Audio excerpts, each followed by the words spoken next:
Morning students, welcome to Quest Pod 9। इस बार का क्वेस्ट पॉड 9 में आपके मेजॉरिटी ऑफ द क्वेश्चंस के आंसर्स आपको मिलने वाले हैं कि मैम एसबीआई की स्ट्रैटेजी क्या होनी चाहिए, इंग्लिश की पढ़ाई कैसे करना चाहिए, मॉक टेस्ट का एनालिसिस कैसा होना चाहिए, बार्क यानी बाबा एटॉमिक रिसर्च सेंटर का लेवल 2 का जो एग्जाम है जिसमें इंग्लिश डिस्क्रिप्टिव है उसके लिए क्या तैयारी करनी चाहिए। ये सारे क्वेश्चंस के डाउट्स आपके आज के सेशन में क्लियर हो जाएंगे। तो प्लीज सेशन को लास्ट तक आप ध्यान से देखें।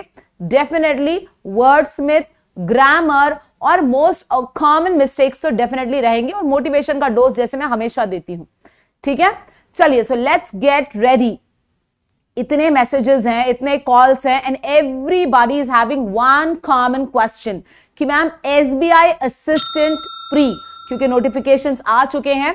31 जुलाई को मेंस की डेट डिक्लेयर कर चुका है SBI, but looking at the Covid situation pre का उन्होंने अभी कुछ डेट डिक्लेयर नहीं किया है। तो एक्सपेक्टेड है 6 जून, एक्सपेक्टेड है, नथिंग कंफर्म्ड। सो एक्सपेक्ट आप करो कि जून में तो कंफर्म प्री है, यानी अगर आज हम 1 मई पे बैठे हैं तो गिन के हमारे पास 30 डेज का टाइम है, 30 दिन है एसबीआई प्री को क्रैक करने के लिए। एसबीआई प्री का इंग्लिश 30 डेज में क्या क्रैक हो सकता है मैम? मैम मैंने तो इंग्लिश का कुछ भी नहीं किया, मैं क्या करूं?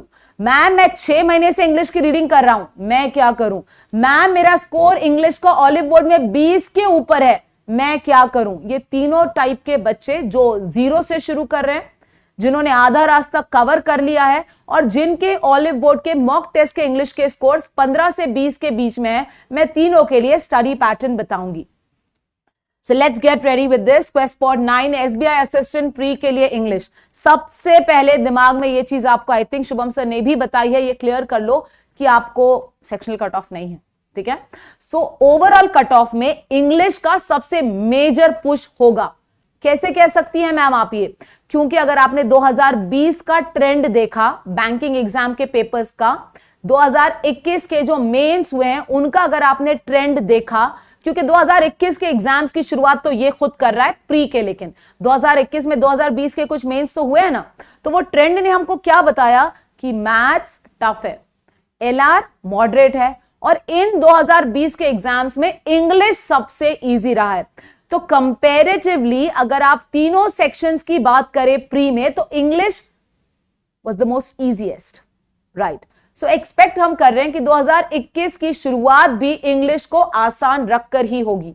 मैथ्स एलआर टफ आएंगे, भले ही मैथ्स एलआर पे आपका कितना भी महारत हो, लेकिन अगर पेपर टफ है तो एक लिमिट के बाद आप उसमें अटेम्प्ट्स नहीं कर सकते हैं। तो इंग्लिश एक अकेला ऐसा सब्जेक्ट है जो आपके ओवरऑल कट ऑफ को बहुत ज्यादा पुश दे सकता है, इसीलिए इंग्लिश पे थोड़ा ध्यान ज्यादा दो।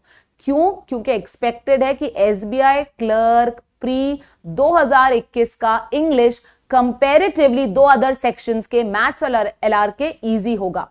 तो जो बच्चे 0 से शुरू करना चाहते हैं तो बेसिकली मैंने 3 कैटेगरीज करने हैं। बेसिक लर्नर्स यानी आतापर्यंत आम्ही इंग्लिशचं काहीच नाही केलं, मैम अब तक इंग्लिश का कुछ भी नहीं किया। सेकंड आएंगे इंटरमीडिएट लर्नर्स, इंटरमीडिएट यानी कि मैम थोड़ा बहुत किया है। और लास्ट आएंगे एडवांस्ड, जिनकी इंग्लिश की काफी अच्छी पढ़ाई हो गई है, जिन्होंने पूरा अच्छे से यूज किया है अपने लॉकडाउन पीरियड का। बेसिक जो लोग शुरू करने जा रहे हैं उनके लिए रीडिंग एटलीस्ट 3 आवर्स, जिन्होंने अभी तक कुछ नहीं किया।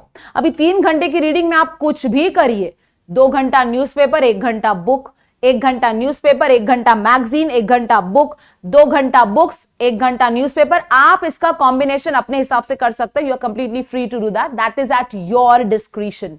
बट 3 घंटे की रीडिंग होनी चाहिए जो स्टार्टर्स हैं, जो बिगिनर्स हैं, जो बेसिक से शुरू करना चाहते हैं, जिनको 30 दिन में एसबीआई क्रैक करनी है। सेकेंड, वोकैबुलरी का क्विज आप खेलें, आपको जो शीट मैंने दी है उस पे फोकस करें। बट एक चीज याद रखें, जब हम बात करते हैं एसबीआई जैसे एग्जाम की, तो एसबीआई में ना ईडियम्स और फ्रेजल वर्ब्स का बड़ा योगदान होता है। बुरे से बुरा 3 से 4 क्वेश्चंस वो ईडियम्स और फ्रेजल वर्ब्स पे पूछता है। So you should be aware of that thing. Vocabulary कहां से करना है? वोकैब 24 ऐप है, ग्रेड अप की डेली वोकैबुलरी क्विज आती है, ऑलिव बोर्ड की वोकैब क्विज है, आप वो दे। अड्डा 24/7 प्रेफर करें, will do. Next, practice questions या मॉक क्विज, नॉट आई से मॉक, आई से क्विज। आप क्विज या प्रैक्टिस क्वेश्चंस शुरू करें। जैसे कि पैराजंबल कंफर्म आएगा, एसबीआई का पेपर बिना पैराजंबल के अधूरा है। एसबीआई की आप कह सकते हो शान होती है कि उसको पैराजंबल डालना ही डालना है।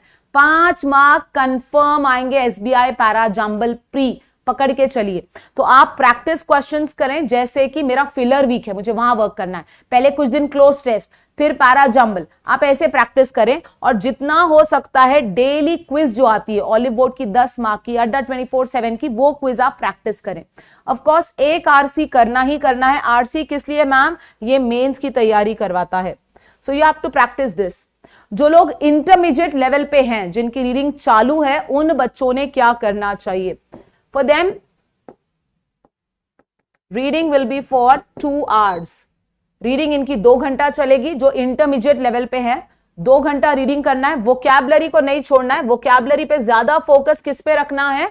फ्रेजल वर्ब्स, इडियम्स पे, क्योंकि एसबीआई की वो शान है।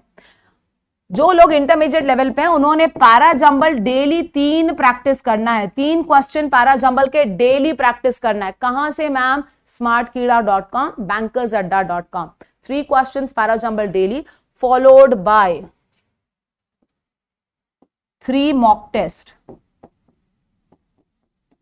in a week or 1 RC।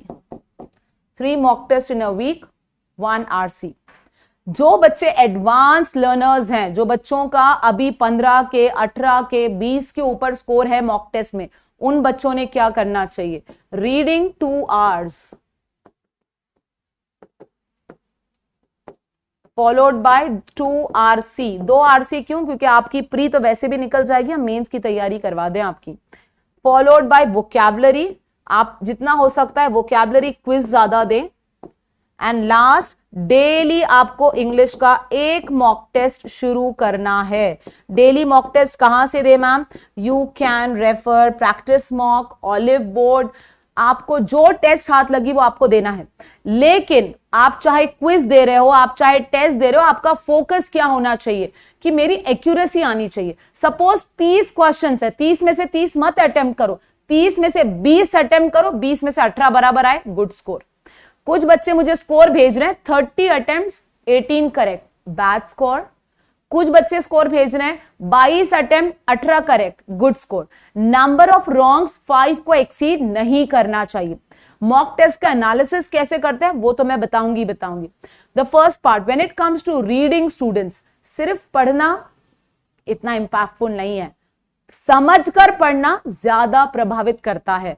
मतलब आप जितना अंडरस्टैंडिंग पे वर्कआउट करोगे, रीडिंग का उतना ज्यादा बेनिफिट है। मैम अंडरस्टैंडिंग पे कैसे वर्कआउट करें? कोई भी चीज आप पढ़ो, चाहे आप आर्टिकल पढ़ो, कोई ब्लॉग पढ़ो, कोई बुक का कुछ पढ़ रहे हो, पढ़ने के बाद आप प्लीज 2 लाइन 3 लाइन में पेन डाउन करो कि मुझे इसका मतलब क्या समझा, What have I understood? मैं क्या ऑथर का माइंड पढ़ पा रहा हूं?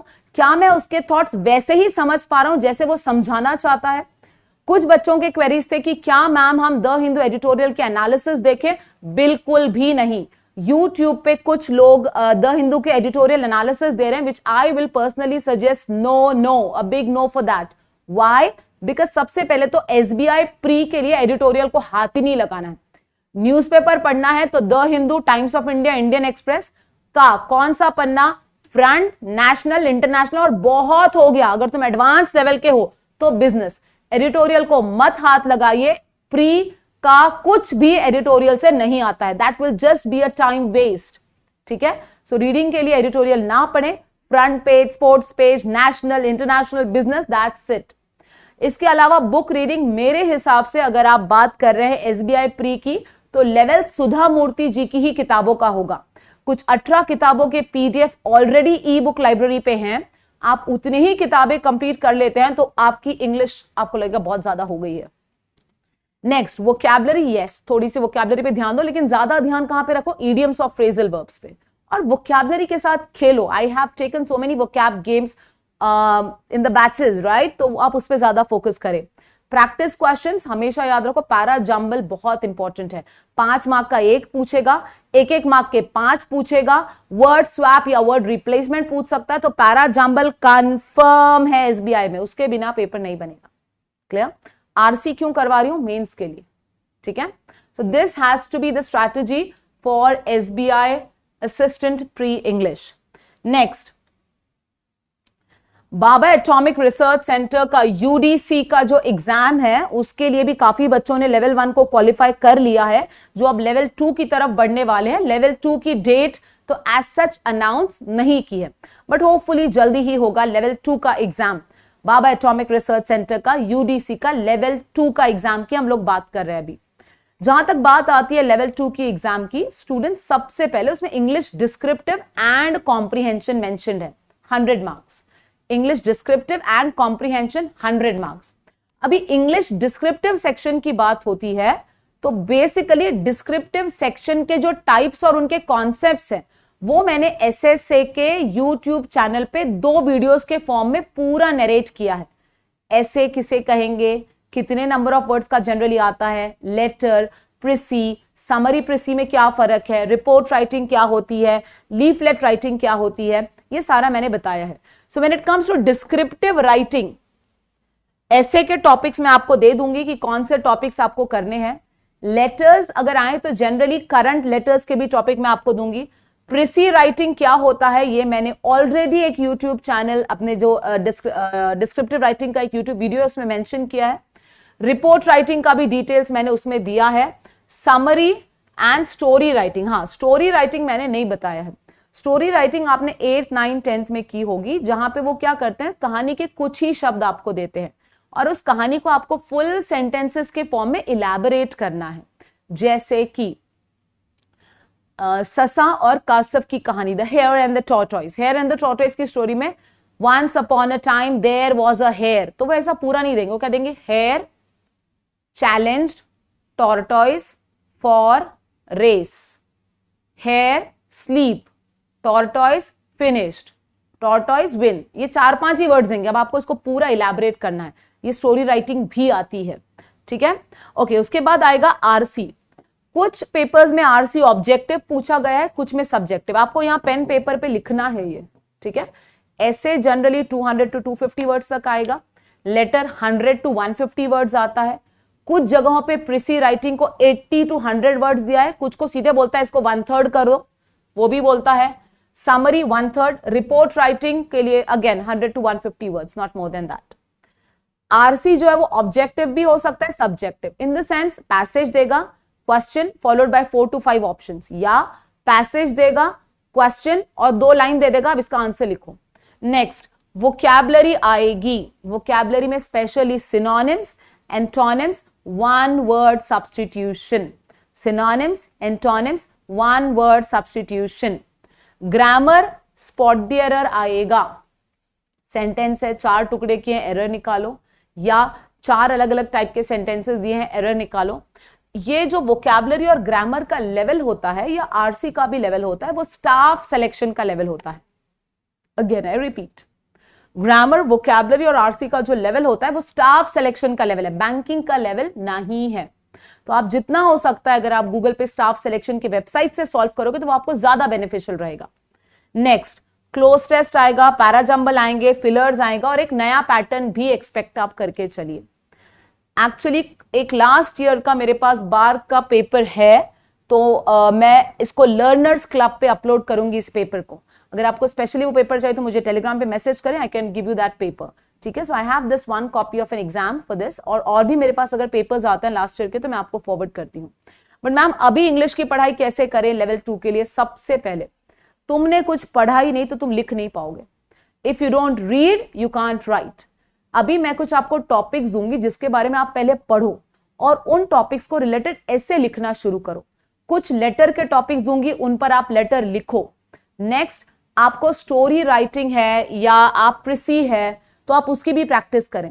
लेकिन मैम हमारे लिए चेक कौन करके देगा? मैं आपको वही बताती हूँ, एसएसए का एक डिस्क्रिप्टिव चैनल है। एसएसए का एक पर्सनली डिस्क्रिप्टिव चैनल है जहां पे एसएसए की टीम ऑफ असेसर्स हैं।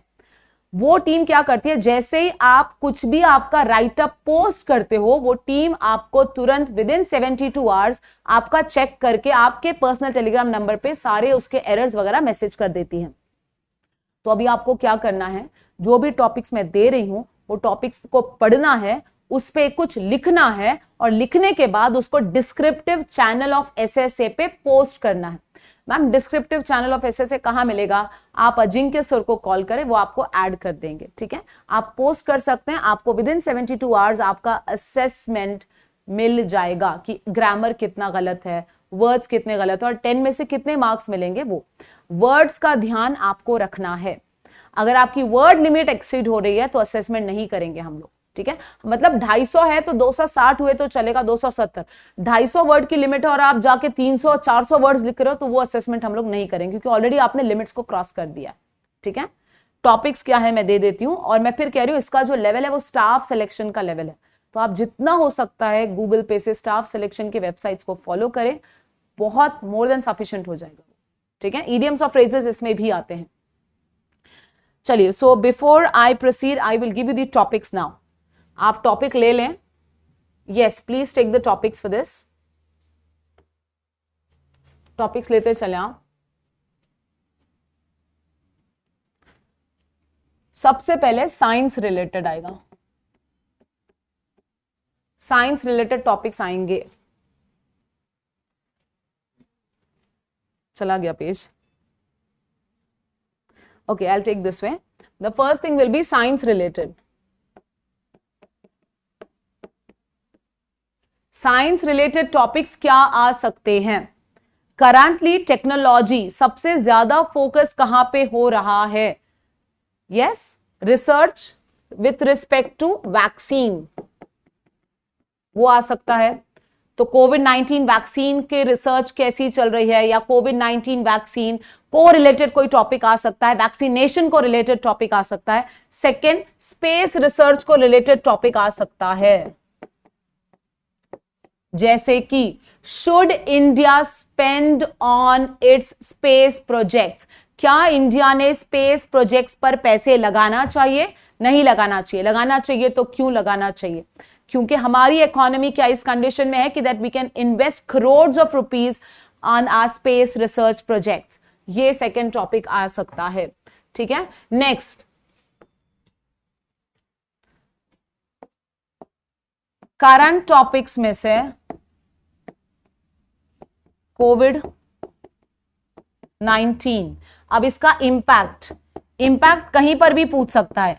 Impact on a common man, impact on economy, impact on the health care, ये सारी चीजें। नेक्स्ट, हेल्थ केयर फैसिलिटीज को लेकर आ सकता है। आपको पहले पढ़ना पड़ेगा इन टॉपिक्स को, आप गूगल पे डालिए, आपको मैगजीन ब्लॉग्स मिलेंगे इस टॉपिक को रिलेटेड, वो आपको पढ़ने। हेल्थ केयर फैसिलिटीज को लेकर आ सकता है। ऑनलाइन एजुकेशन जो बहुत ज्यादा हो गया है बिकॉज ऑफ दिस कोविड-19, उसको रिलेटेड टॉपिक आ सकता है, ऑनलाइन एजुकेशन। ठीक है,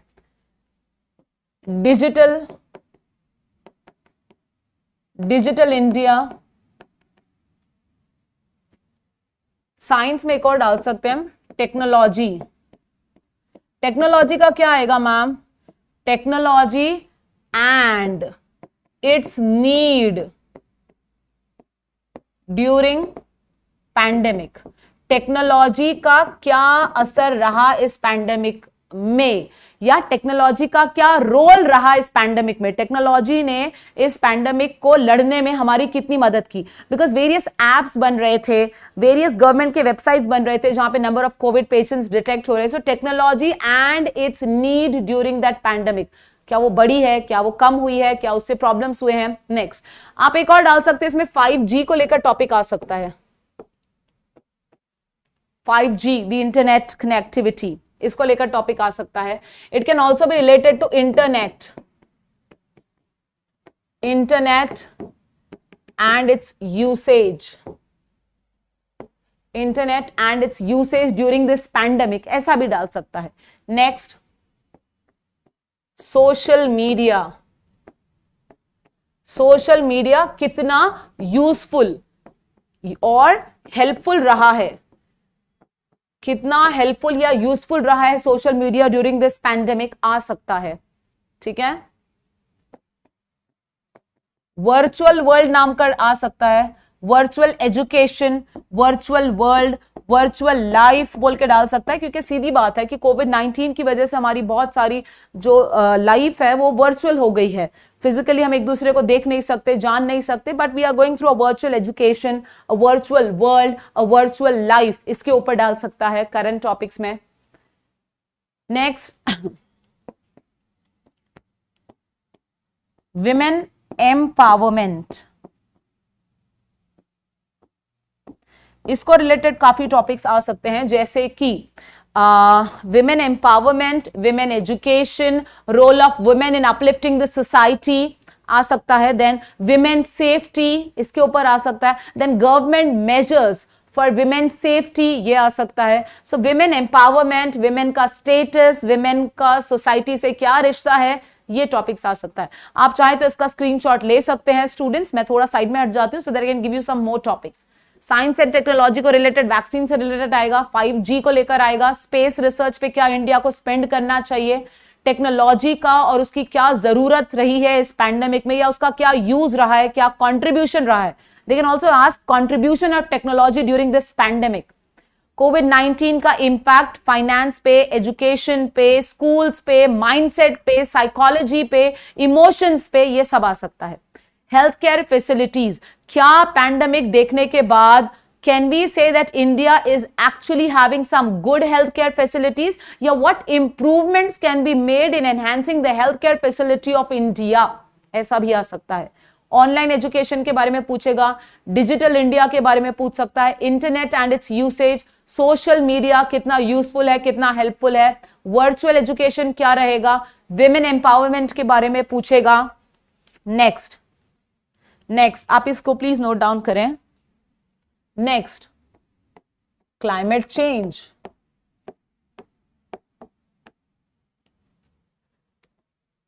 क्लाइमेट चेंज, अभी क्लाइमेट चेंज को लेके क्या क्या टॉपिक आ सकते हैं।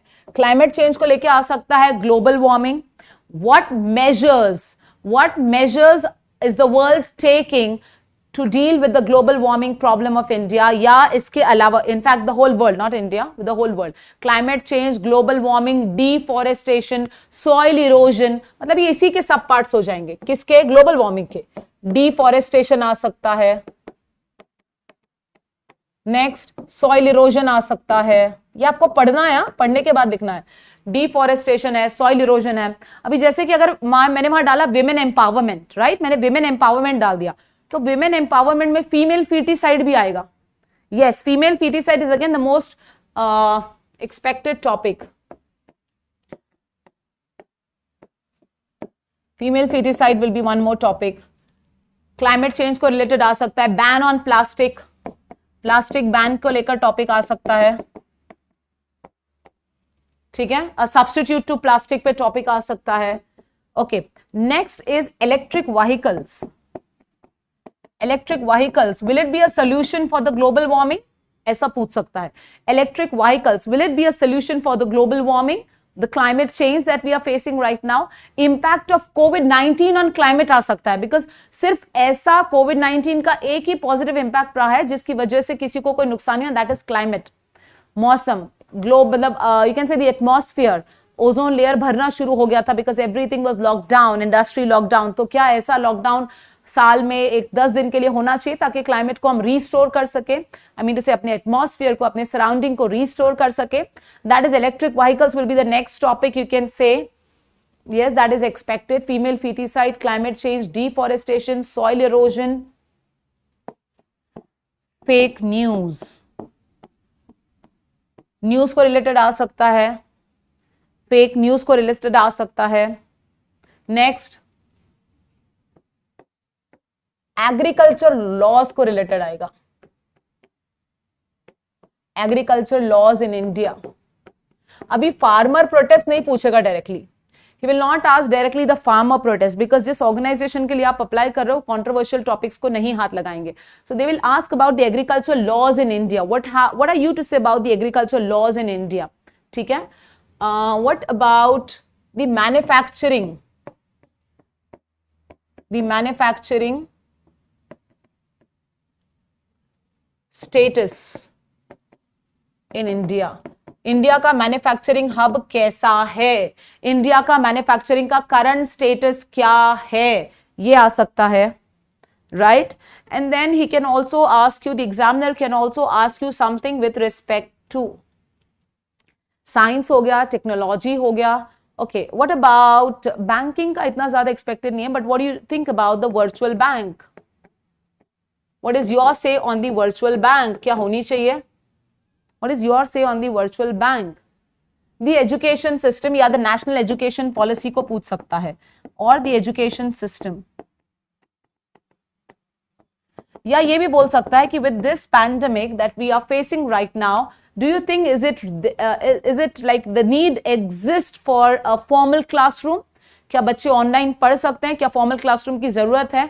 He might ask you such kind of questions. You can see this climate change. आप इसको प्लीज इसका स्क्रीनशॉट निकाल लें ताकि आप इसको इन टॉपिक्स को पहले पढ़ें, and then you have to write down and you have to post it on the descriptive channel of SSA so that I can check. ये टॉपिक्स को जब आप पढ़ते हो तभी पढ़ते पढ़ते क्या करना है, उसका प्रिसीज बनाने की कोशिश करो. सपोज आप किसी मैगजीन से पढ़ रहे हो, आप कोई गूगल के वेबसाइट से पढ़ रहे हो, किसी ब्लॉग से पढ़ रहे हो, 3 पैराग्राफ का प्रिसीज बनाने की कोशिश करो, समराइज करने की कोशिश करें. ठीक है. Plastic ban, female feticide, climate change, deforestation, soil erosion, agriculture laws in India, manufacturing status in India, virtual bank. ठीक है. Next आएगा something with respect to mobile phones. Mobile phone क्या बून और बेन रहा है during this pandemic? Mobile phone कोई बून रहा है या बेन रहा है during this pandemic? That will be the next thing. Technological advancements के बारे में पूछेगा. टेक्नोलॉजिकल एडवांसमेंट्स के बारे में वो पूछ सकता है. ठीक है. Next they can also go for birds and animals से रिलेटेड पूछ सकता है कि एनिमल्स को या स्पेसिफिकली वाइल्ड एनिमल्स को आप उनकी सेफ्टी या उनको कैसे कंजर्व कर सकते हैं, उनको कैसे बचा सकते हैं. So the protection of animals, animal protection को लेकर कुछ पूछ सकता है. Current laws, norms regarding protecting the animals could have been asked, वो पूछ सकता है. देन रेन वाटर हार्वेस्टिंग के बारे में पूछ सकता है. रेन वाटर हार्वेस्टिंग के बारे में पूछ सकता है, बिकॉज पानी की कमी, आप इसको कैसे कर सकते हैं, रेन वाटर हार्वेस्टिंग के बारे में पूछ सकता है. Next, he can also ask you something with respect to the psychological changes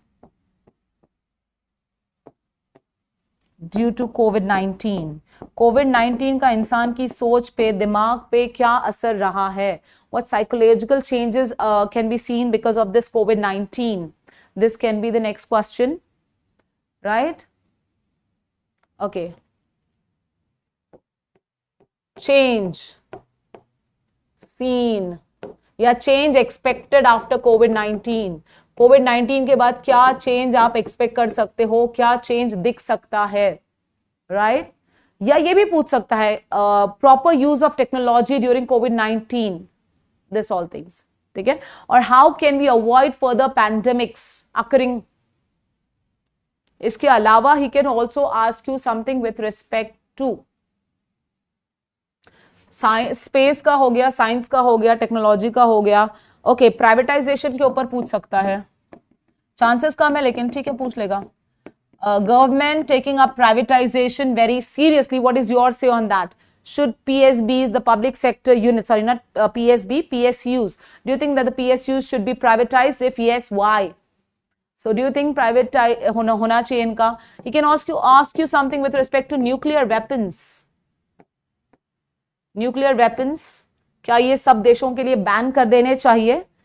क्या ये सब देशों के लिए बैन कर देने चाहिए? 5G को पढ़ो, हाँ, एक्सपेक्टेड है 5G के ऊपर. Last, he can ask you something with respect to artificial intelligence and robotics. Artificial intelligence क्या है? Will robots be taking up the jobs of humans? Do you think robots will take up the jobs of humans? ये पूछ सकता है. ठीक है? So these are the expected topics. आप इसका प्लीज स्क्रीनशॉट ले लें. लेटर अगर लिखने को आया तो please write down a letter. Formal letter ही प्रेफर करना जिसका पैटर्न सेट होता है. मैं आपको क्वेश्चन पेपर भेज रही हूं so that you can go write down a letter to the newspaper editor requesting him to publish the hygiene importance, the importance of hygiene during this pandemic. ऐसा आ सकता है. ठीक है? So you can just refer these material. आप इसको पहले पढ़ लें, इन टॉपिक्स को रिलेटेड पढ़ लें, and then we can you can write something on it and please send it to me on the descriptive channel of SSA.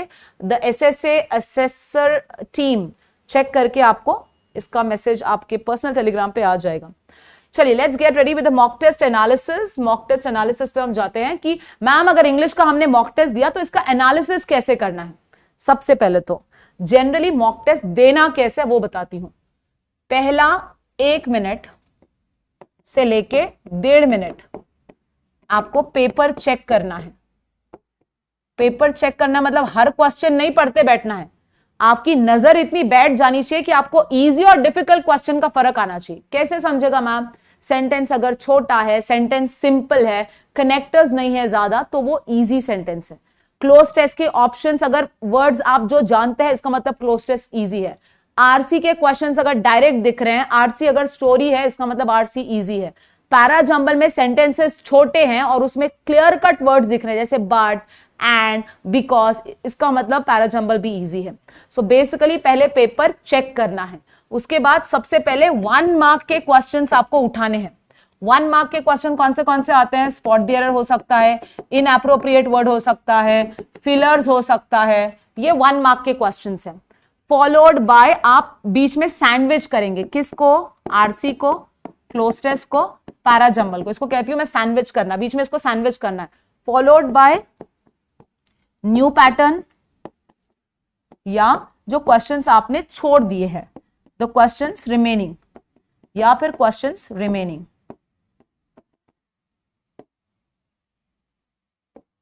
अगर एक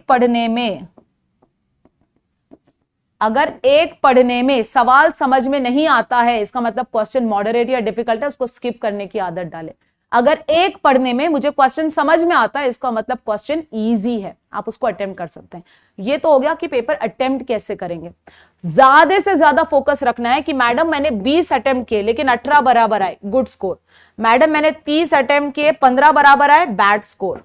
जितना होता है, मैंने ऐसे कई बच्चे देखे हैं जिनका 2020 का मेंस का इंग्लिश की वजह से रिजल्ट गया. अगर इंग्लिश का एक क्वेश्चन अटेम्प्ट नहीं करते तो निकल जाते थे. नेगेटिव मार्किंग आपको बहुत नीचे खींच लाती है. So don't do that. Okay, now let's go with analysis. कैसे करेंगे एनालिसिस का मैं बता देती हूं. पेपर हो जाने के बाद या पेपर करते समय आपको थोड़ा सा ये फोकस रखना है कि आपको 4 columns you have to make. ठीक है, लेट्स गो. कौन सा कॉलम? पहला सीरियल नंबर. पेपर सॉल्व करते करते मैंने पहला क्वेश्चन कौन सा उठाया था, दूसरा कौन सा उठाया, तीसरा कौन सा उठाया, चौथा कौन सा उठाया, then the question, then correct कितने आए, सॉरी अटेम्प्ट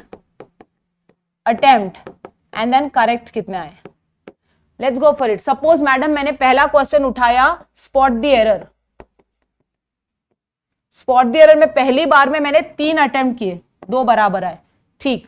सेकेंड क्वेश्चन मैंने उठाया मैम आरसी में मैंने 4 अटेम्प्ट किए, 3 बराबर आए. ठीक है. उसके बाद मैं वापस स्पॉट द एरर पे गया. इस बार मैंने क्या किया, 2 के 2 अटेम्प्ट किए, दोनों बराबर आए. Getting this point, this is how. So basically मेरे को आपका चॉइस ऑफ क्वेश्चन भी समझ में आता है, आपके अटेम्प्ट्स और आपके नंबर ऑफ रॉन्ग्स भी आप यहां से चेक कर सकते हो. यहां पे आप नंबर ऑफ रॉन्ग्स भी डाल सकते हो, ठीक है, so that will help you कि मेरा कहां पे ज्यादा हो रहा है, ठीक है। फॉलोड बाय मैम नेक्स्ट मैंने क्लोज टेस्ट लिया। This is the way how the analysis is to be done. अभी पेपर हो गया, ये चार्ट भी बन गया। चार्ट बनने के बाद सबसे पहले एक नोटबुक अलग से बनाओ, इंग्लिश की नोटबुक मॉक टेस्ट के लिए अलग से बनाए। डेट डालना है, पहला डेट, मैंने डेट कौन सी है, सपोज 1 तारीख है, आज पहला मॉक टेस्ट दिया इंग्लिश का, ठीक है, कौन सा दिया, ऑलिव बोर्ड का नंबर 6 व्हाटएवर, ठीक है। उसके बाद सीरियल नंबर ये था, क्वेश्चन ये था, अटेम्प्ट ये था, करेक्ट ये, रॉन्ग ये, ठीक है, ये भी हो गया। इसके बाद नंबर ऑफ रॉन्ग्स को एनालाइज करोगे सबसे पहले, नंबर ऑफ रॉन्ग्स। अरे यार स्पॉट द एरर में जो एक गलत हुआ ना, वो 2+V1 का रूल था, लिखो नंबर ऑफ रॉन्ग्स को, लिखो नंबर ऑफ रॉन्ग्स का आप एनालिसिस उस नोटबुक में उसी पेज पे लिखोगे। यार मेरा ये 2+V1 का रूल गलत गया। सेकंड, अरे यार इसमें एक वर्ड आया था क्लैंडेस्टाइन, इसका मीनिंग मुझे नहीं पता था, इसलिए मैं वहां गलत गया, write down the meaning of it, yes, in the notebook itself. इसके बाद अनअटेम्प्टेड जो क्वेश्चंस हैं आपके, जो क्वेश्चंस को आपने अटेम्प्ट नहीं किया, उसको आप एक बार सॉल्व करें, और उसमें से अगर आपको लगता है कि ये ट्रिक इंपॉर्टेंट है, ये क्वेश्चन इंपॉर्टेंट है, ये रूल इंपॉर्टेंट है, उसको राइट डाउन करें। नेक्स्ट पेज पे अपनी गलती खुद देखो। अरे यार ये क्वेश्चन को ना मैंने रिपीट करा, शायद मैं तभी सॉल्व कर लेता तो इतना टाइम बच जाता था। Whatever thing comes to your mind कि मैंने ये पेपर में क्या गड़बड़ की होगी, उसको अपनी नोटबुक में अगले पन्ने पे लिखो। अभी सपोज 1 तारीख को टेस्ट दिया, इसका पूरा एनालिसिस हो गया, अगला टेस्ट में देने वाला हूं 5 तारीख को, तो जब 5 तारीख को टेस्ट देने जाओगे उससे पहले ये पूरा पढ़कर जाना है। मॉक 1 का एनालिसिस पूरा पढ़ना है, ये सब देखना है कि आपके खुद के एनालिसिस भी डालना है, and then you have to proceed, ठीक है। आपके खुद के एनालिसिस में क्या आएगा, यहां पे आपको ऐड करना what went wrong, what went wrong, क्या गलत गया आपके हिसाब से लिखना है पहले टेस्ट में। स्ट्रैटेजी गलत हो गई, चॉइस ऑफ क्वेश्चंस नहीं आए, माइंडसेट का प्रॉब्लम था, what went wrong you have to mention here. Clear, reading कम पड़ रही है, स्पीड कम पड़ रही है, वोकैबुलरी नहीं आ रही है, तुम्हारे हिसाब से तुम्हारा क्या गलत हो रहा है उसको आपको लिखना है, ठीक है। ये रहेगा detail analysis. Okay, let's get ready with the wordsmith part now. जैसे कि हमेशा कुछ इंपॉर्टेंट वर्ड्स जो आपको ध्यान में रखने ही हैं, with some tips, tricks and examples along with some images. Let's start the first word for today. वर्डस्मिथ का सबसे पहला वर्ड है कॉग्निजेंट। कॉग्निजेंट एक आईटी कंपनी का नाम भी है। कॉग्निजेंट का मतलब होता है अवेयर होना, माइंडफुल होना।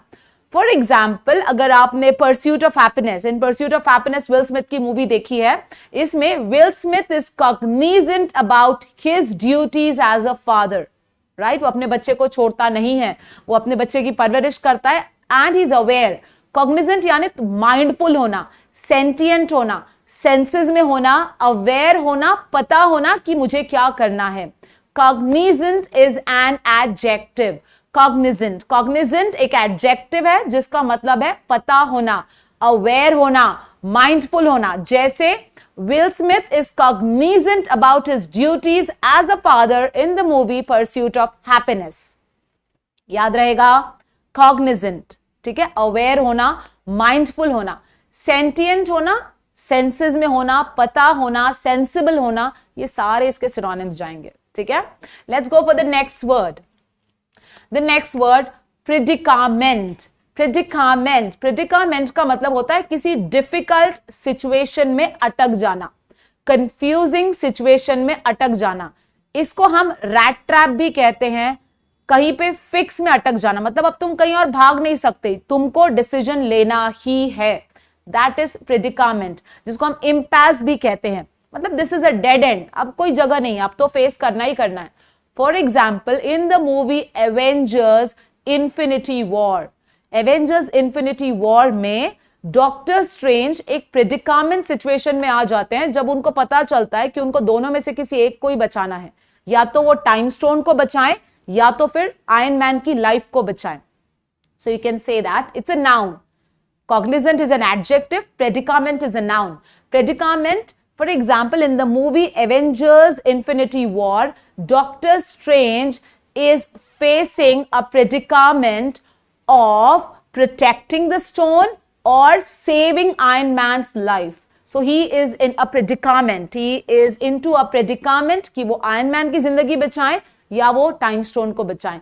एक डिफिकल्ट सिचुएशन में अटक जाना, एक डायलेमा में आ जाना, डेड एंड पे आके रुक जाना, फिक्स में आ जाना, रैट ट्रैप में अटक जाना, इस सबको कहेंगे प्रेडिकामेंट. Next, penance. पेनेंस का मतलब होता है, इट्स अ नाउन. पेनेंस का मतलब होता है कि जनरली अपने गुनाहों को प्योर करने के लिए अच्छे काम करना. I'm trying to explain this. Penance का मतलब होता है, इट्स अ नाउन, अपने गुनाहों की माफी मांगने के लिए अच्छे काम करना. For example, he is doing charitable work as a penance, यानी वो लोगों को पैसा दे रहा है, वो पुण्य का काम कर रहा है ताकि उसके पाप धुल जाए. पेनेंस इज बेसिकली जहां आप कोई पुण्य का काम करते हो ताकि आपके पाप धुल जाए. For example, in many Hindi movies वो लोग कहते हैं ना कि नहीं यार मुझे मर जाने दो, इसकी वजह से मेरे पाप धुल जाएंगे, मैं बहुत गुनहगार हूं.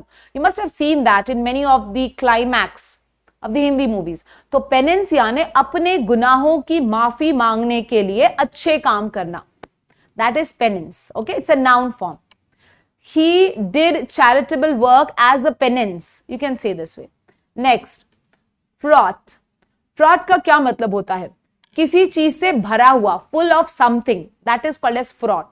Fraud का एक और मतलब है कि uneasy हो जाना, stress में आ जाना. Fraud का एक और मतलब होता है लोड करना, right?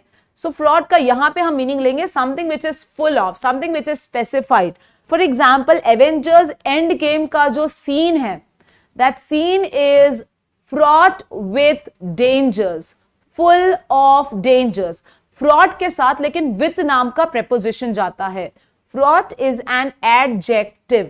Fraught with danger. Avengers End Game का जो scene है, it is fraught with dangers, full of dangers. Next, sanguine. Sanguine यानी very optimistic, very positive you can say. ऐसा इंसान जो बहुत ज्यादा पॉजिटिव सोचता है. It is again an adjective. It's again an adjective. Sanguine का एक और मतलब होता है डार्क रेड कलर को भी sanguine कहते हैं. So sanguine यानी बहुत ज्यादा पॉजिटिव रहना, कॉन्फिडेंट रहना, ऑप्टिमिस्टिक रहना. For example, in the movie Sanju, Sanjay Dutt's father, played by Paresh Rawal, was purely a sanguine character, very optimistic. मतलब परेश रावल को हर सीन में लगता है कि नहीं मेरा बेटा इस प्रॉब्लम से ओवरकम करेगा. In the movie Sanju, the character played by Paresh Rawal as Sanjay Dutt's father was pretty sanguine. Sanguine is very optimistic. It's an adjective. Next, clandestine. Clandestine का मतलब होता है secret, surreptitious. Adjective ही है ये. Generally आपको अपने passwords clandestine तरीके से छुपाने चाहिए. For example, a clandestine password will never be hacked. ऐसा बोल सकते हैं आप. Secret, surreptitious, clandestine, it's an adjective. Let's go for the next part. आज मैंने लिया है ग्रामर. ग्रामर के मैं ले रही हूं कंडीशनल्स. ओके, कंडीशनल्स को समझाने के लिए पूरा एक लेक्चर लगता है, लेकिन अगर आपने इस टेबल को भी रट्टा मार लिया तो आपको कंडीशनल समझ जाएगा. ये एडवांस ग्रामर का हिस्सा है and many of my students are aware of conditionals. Conditionals क्या होता है? उन वाक्यों में जिसमें इफ आता है और आगे फिर मेन सेंटेंस आता है. ओके, इफ को आप कुछ जगह पे हैड या शुड से भी रिप्लेस कर सकते हो. इसको कंडीशनल्स कहा जाता है. It's a part of advance grammar wherein if plus main clause. Zero conditional आता है जब आप कोई सच्चाई बताना चाहते हो, कोई फैक्ट बताते हो, ओके, कोई रियलिटी बताते हो. For example, if you heat ice it melts. दोनों जगह प्रेजेंट टेंस आता है. दोनों जगह मतलब इफ के क्लॉज में भी और मेन के क्लॉज में भी. फर्स्ट कंडीशनल, जब आप कोई एक्चुअल में सिचुएशन डिस्क्राइब करते हो. बारिश होगी तो मैं क्लास छोड़ दूंगी. If it rains I will cancel the lecture. बारिश होगी तो मैं क्लास नहीं छोड़ूंगी. If it rains I won't cancel the lecture. Second conditional में simple plus would plus V1 आता है. ये बहुत इंपॉर्टेंट है. ये रूल बहुत इंपॉर्टेंट है. If I would one a lottery I would travel a lot. Third conditional में सिंपल पास्ट, यहां सिंपल पास्ट नहीं आता है. थर्ड कंडीशनल में आता है पास्ट परफेक्ट. थर्ड कंडीशनल में आता है past perfect, please take this down. Third conditional में आता है past perfect, not simple past. Third conditional में सिंपल पास्ट नहीं आता है, पास्ट परफेक्ट आता है। Past perfect would have V3, if I had studied I would have passed the exam. कभी भी याद रखना, थर्ड कंडीशनल में आता है past perfect would plus have plus V3, second conditional में आता है simple past would plus V1। But ये जो फर्स्ट वाला है वो इफ क्लॉज में जाएगा और सेकेंड वाला जो पार्ट है वो मेन क्लॉज में आता है। ठीक है, इतना आप देख लें। Next, okay, some common mistakes which you should avoid, इसको जिसको मैं अवॉइडेबल सॉलिसिज्म्स भी कहती हूं। First, the movie effected me greatly. कभी भी याद रखना, ये जो वर्ड इफेक्ट है इसको ईडी और आईएनजी नहीं लगता है, इट इज नाउन। इफेक्ट को ईडी और आईएनजी नहीं लगता है, it is noun. The movie had a great effect on me, correct. The movie affected me greatly, correct, क्योंकि अफेक्ट डाल सकते हैं आप, अफेक्ट इज अ वर्ब, इसको ईडी आईएनजी लग सकता है। ठीक है। इट्स रेनिंग, इट्स का मतलब होता है उसका, उसका बारिश नहीं, इट इज रेनिंग। अगर इसको एपोस्ट्रोफी एस लगा दिया तो इसका मतलब हो जाता है इट इज। ठीक है, बिना एपोस्ट्रोफी के उसका, उसकी। They are losing the match, LOO ढीला करना, LOO ढीला करना, और LOSE हारना या खो जाना, दोनों मीनिंग जाएंगे। LOSE हारना या खो जाना, दोनों मीनिंग जाएंगे। ठीक है। Next, the last part for today's session and that's motivation. Actually ये सारी चीजें इंपॉर्टेंट है सक्सेस के लिए, लेकिन इसका बेस जो है वो पर्पस से शुरू होता है।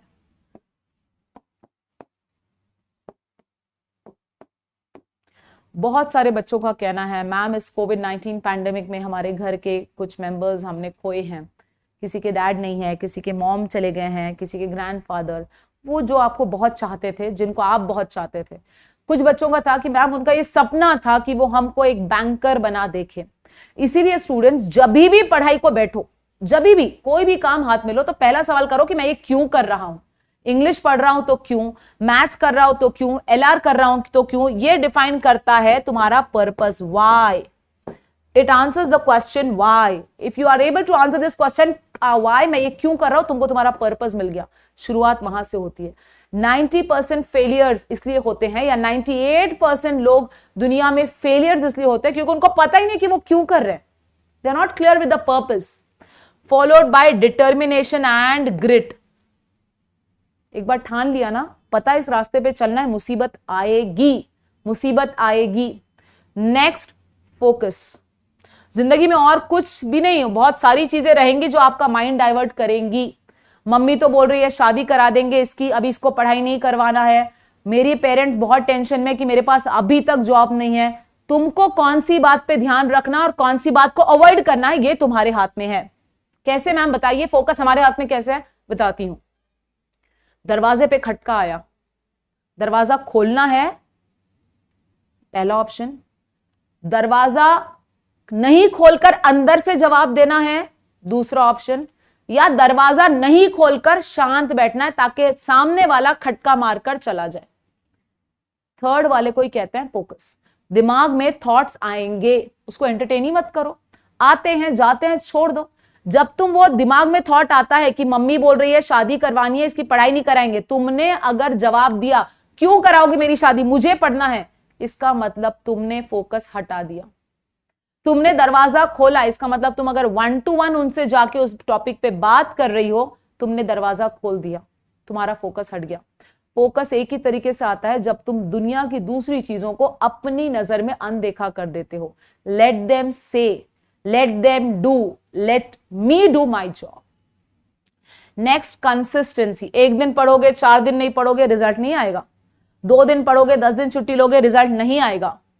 हार्डवर्क, बहुत मुश्किल होती है ये चीज, आसान नहीं होता, इसलिए तो उसको हार्डवर्क का, इसको इजी वर्क नहीं कहा है। GST बनाना, 3 घंटे न्यूज़पेपर पढ़ना, सर दुखेगा, आंख से पानी जाएगा, कभी कभी हाथ दुखेंगे, कभी कभी चिड़चिड़ापन होगा, स्कोर नहीं आएगा, इसलिए उसको हार्डवर्क कहा है, इजी वर्क नहीं कहा है। And last is your mindset. इतना सब करने के बाद भी अगर खुद पे भरोसा नहीं तो रिजल्ट नहीं आएगा। इन सब में अगर थोड़ा सा डामाडोल है लेकिन भरोसा है, खुद पर विश्वास है, हासिल करने की उम्मीद है और कॉन्फिडेंस है, तो रिजल्ट आएगा। क्योंकि जंग मैदान में हम लोग बाद में जीतते हैं, पहली जंग होती है तुम्हारे साथ। अगर तुम अपनी जंग अपने माइंड में जीत गए, तुम जीत हासिल कर गए। क्लियर? इंसान पहले खुद के से लड़ता है, खुद के थॉट से लड़ता है, खुद के अंदर की नेगेटिविटी से लड़ता है, खुद के अंदर के सेल्फ डाउट से लड़ता है, बाद में वो मैदान में उतरता है। अगर यहां सोच लिया कि नहीं होगा, कुछ भी कर लो नहीं होगा, और जब यहां ठान लिया कि मैं करके दिखाऊंगा, मैं कर सकता हूं, तो इंसान हर मुश्किल को पार कर सकता है। The game begins here. Clear? चलिए, so wish you all the very best, keep studying, keep reading, and wish you all the best for the further exam students. Be in touch. Thank you so much. Have a wonderful day